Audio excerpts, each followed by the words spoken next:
Welcome back. शुरू करते हैं आज का अपना नया टॉपिक जो है proof of caterers first law. ठीक है, हमने पहले कल पढ़ा कि कैटरस लॉ क्या है, उसमें क्या क्या अपने थ्योरी दी थी, 3 पॉइंट हमने पढ़े थे। उसका आप पढ़ते हैं इसके फर्स्ट लॉ जो इसने दिया था उसका प्रूफ। ठीक है, 3 लॉ दिए थे ना इसने। पहले लॉ का प्रूफ देखते हैं। हम जानते हैं F = -G m1 m2 upon r³ होता है। ठीक है, यहाँ पे हमने m1 की जगह मास ऑफ किसका, सन का, और mp ले लिखा मास ऑफ प्लैनेट का। ठीक है, डायग्राम इसका, ये एक इलेप्टिकल ऑर्बिट है, ये सन है। ठीक है, एक प्लैनेट है p और ये किस वेलोसिटी से मूव कर रहा है, v से मूव कर रहा है। ये रेडियस यहाँ से इसकी क्या है, r।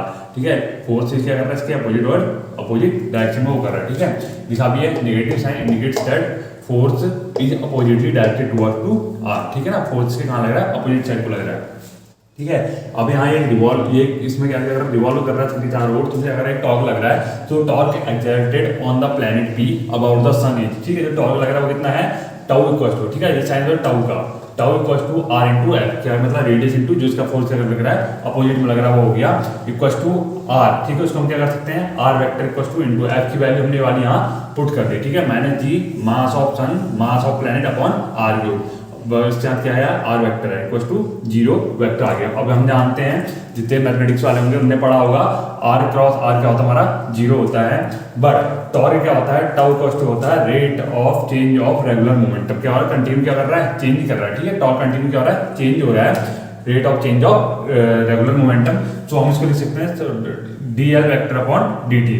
So dl upon dt equal to 0 और l क्या हो गया, कांस्टेंट हो गया। ठीक है, तो इस समय क्या पता लगा, it shows that the angular momentum of the planet about sun remains constant.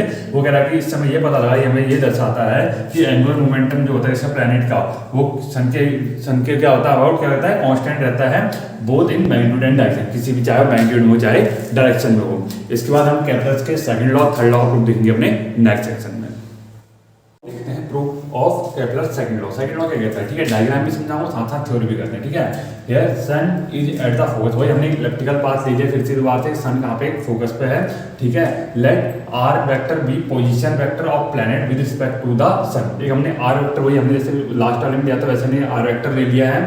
ठीक है, ये क्या है, पोजीशन वेक्टर है, किसके रिस्पेक्ट में, सन के रिस्पेक्ट में। ठीक है, and F vector be gravitational force. ठीक है, एफ क्या हमारा वही ग्रेविटेशनल फोर्स है जो क्या लग रहा है, अपोजिट लग रहा है on the planet due to sun. किस पे, ठीक है, प्लैनेट के कारण, सन के कारण लग रहा है। तो torque exerted on planet by this force about the sun is.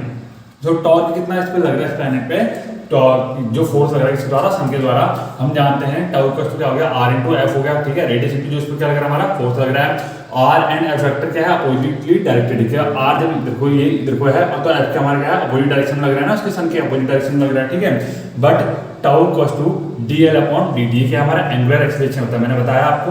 So dl upon dt क्या हमारा 0 हो जाएगा, l और l इक्वल टू क्या होगा, कांस्टेंट, क्योंकि हमारे क्या है, एंगुलर एक्सिस हमारा क्या है, यहाँ पे 0 है, तो ये क्या हो गया, l क्या हो गया हमारे यहाँ पे कांस्टेंट हो गया।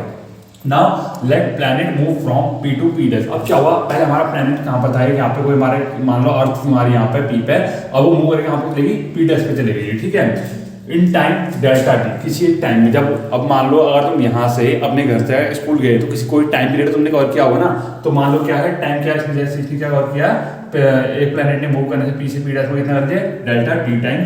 So area swept by radius vector. So area कितना वहां से कितना कितना उसने कवर कर लिया। ठीक है, यहाँ से यहाँ तक कितना एरिया कवर कर लिया आर वेक्टर में, कितना है ये, delta A equal to area of triangular region S P P dash. ठीक है, तो हमारा कौन सा एरिया कवर किया उसने, एस पी पी डैश। ठीक है, ये एरिया हमने कवर किया। हम जानते हैं एरिया ऑफ ट्रायंगल होता है हाफ बेस इनटू हाइट होता है, हाफ बेस क्या हमारा आर और हाइट वाला हमारा क्या है पी और पी डैश हो गया। But P P dash equal to क्या हो गया, डेल्टा आर, क्योंकि क्या जब इसकी रेडियस यहाँ से यहाँ थी आर, यहाँ से यहाँ कुछ चेंज हुई होगी, इसकी रेडियस क्या है, डेल्टा आर हो गई।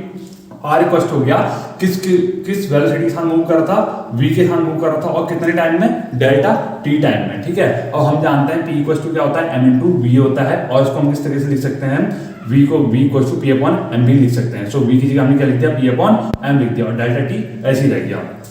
Now so delta a vector equal to half r dash, ये तो ऐसे आ गया। ठीक है, delta a vector equal to half r dash into p vector p dash, p vector p dash की वैल्यू हमें क्या मिली है, p upon m delta t, तो हमने यहाँ पे पुट कर दी। ठीक है, मैंने बताया भी अगला आगे, p वेक्टर p डैश की वैल्यू हमें क्या है, P upon N, delta T हमें मिली, हमने यहाँ पुट कर दी। Now delta A upon delta T equals to 1/2m, 2 into M हो गया, R vector into P vector. R into P क्या होता है हमारा, हमने बताया एंगुलर मोमेंटम होता है, ठीक है, एल हो गया, एल अपॉन 2m हो गया।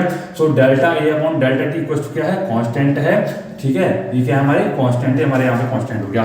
तो हमारा जो सेकंड लॉ क्या कहता है, यही कहता है, ठीक है, जो ये क्या हमारा कांस्टेंट हो गया, तो हमारा प्रूफ हो गया क्या इसका सेकंड लॉ। इसका जो थर्ड लॉ है उसका प्रूफमेंट देखते हैं अपने नेक्स्ट सेक्शन में। अब देखते हैं proof of calculus third law. Third law क्या कहता है, हमने एक वही इलेक्ट्रिकल ऑर्बिट ले लिया, ये ले लिया क्या आता है हमने सन, और वही हमारी रेडियस आर है, एक प्लैनेट है मास m का, और वेलोसिटी v सन क्या कर रहा है, मूव कर रहा है।